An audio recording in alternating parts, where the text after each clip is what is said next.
Hello and welcome back to this channel. If you are new here, please do subscribe to this channel and click on the notification button so that anytime we post a video, you will always be notified.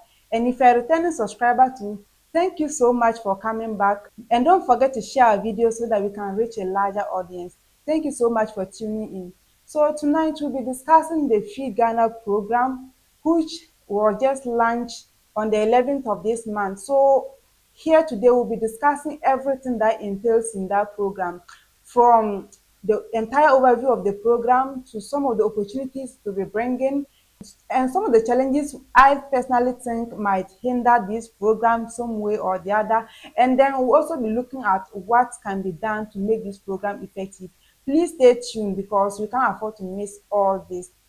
So the Feed Ghana program is an initiative by the current government, that's the Mohammed's administration. And the entire aim of the program is to reduce food insecurity and also reduce overdependence on foreign food. So this program is actually going to come with support from the government. That is the government supporting agri-businesses, especially in the agri, vegetables and leguminous sectors. So the government will be empowering these people to produce at a larger scale, and that is going to reduce our overdependence on foreign goods and also create opportunity such as jobs and then source of income for many people. So studies show that in 2022 alone, Ghana imports about $2.6 billion of rice, poultry, and cooking oil alone. And over the years, this has been the story. We keep on importing like foodstuffs that can be produced here in Ghana. So I think the current government look at it as like, why don't we empower our local people who are doing it so that they can do it at a larger scale? In return, it will be providing more jobs for the youth and the unemployed, and then also reduce the amount we send out there to import these goods. So that is how the Feed Ghana program came about. Under the Feed Ghana project, 50 to 100 local poultry farmers are going to be supported with not less than 8,000 birds each. That will be like over 400,000 birds that will be raised in total. And they are also bringing initiatives like farm centers in selected communities. So what those farm centers are going to do is that if you are a farmer, you are encountering a challenge, like you need veterinary support, you need agri officers to check something on your farm or something like that. So those agri centers are there for that. And then the agri centers will also be promoting agri so that the agriculture sector will look pleasant for the youth. And not that the government will also be supporting like those doing vegetables and leguminous crops as well. So in all, I think the agri sector will just be empowered with this program. MP for Pro East has applauded the president for this initiative. Let's look at what he has to say. Opu is the large acreage of land is enough for us to say that we are part of this project. The farm centers are also going to help reignite the passion for the young ones who are coming from the universities, the young ones who want to make farming as their passion. The farm centers are there to support the young ones, and I believe this is a project in the right direction. The rains are disappointing us. So with the emergence of the irrigation, we believe that we can do all year round farming, all year round, because the lake is just by us. It's going to be an intentional policy, and that's what he has done. Very intentional policy to increase food production for consumption, for exports, for reservation, and to feed industries.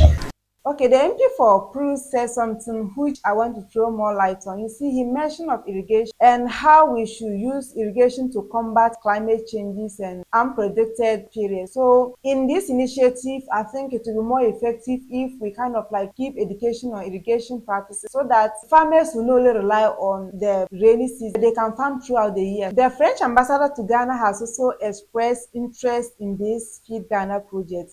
And he said so many important things in a short speech he gave. So let's listen to what he had to say. And I like the way, Eric, when you talk about agriculture, you feel it. You are sincere, you feel it, you know too much sometimes about it, but you are always very clear, very focused.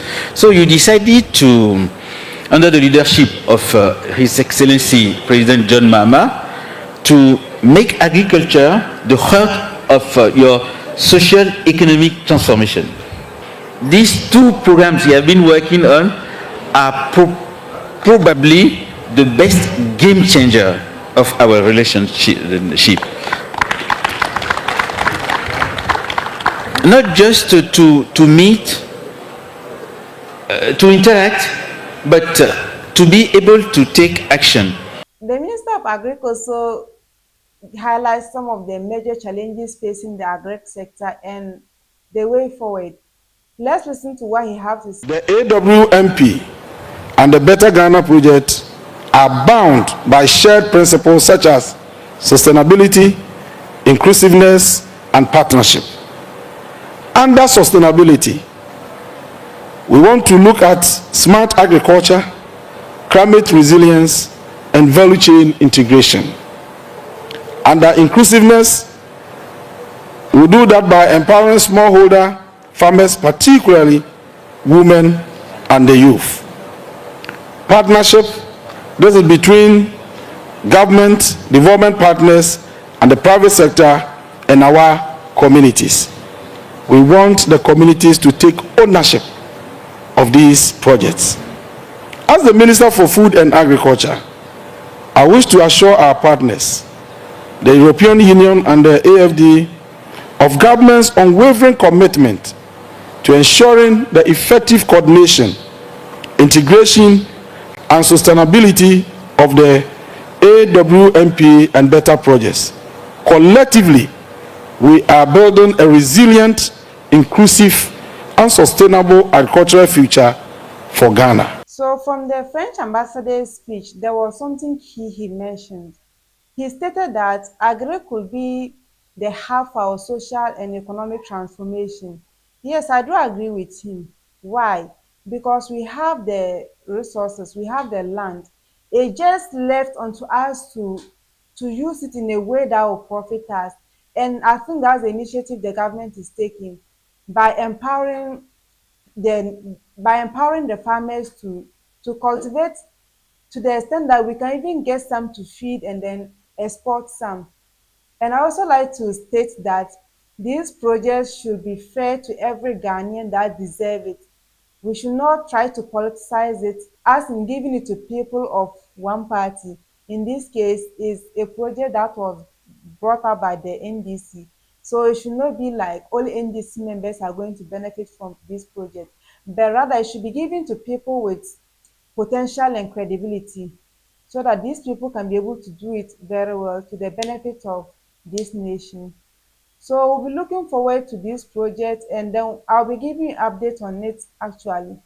The hope is that it actually transform our agri sector and solve some of the pressing unemployment cases in this country, especially in the rural areas. And we're also looking forward to it that irrigation farming will be promoted so that there will be all year round farming, especially places in the northern Ghana where there's just one rainy season. So basically, this is the project, and I think it's an innovative project.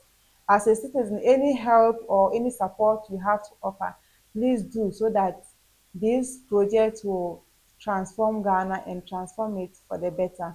So once again, this is Gifted Media. My name is Mariam. Please don't forget to leave us with a comment as to what you think this project is actually going to contribute to Ghana, especially in our agri sector. And don't forget to like and share this video to somebody that will need it.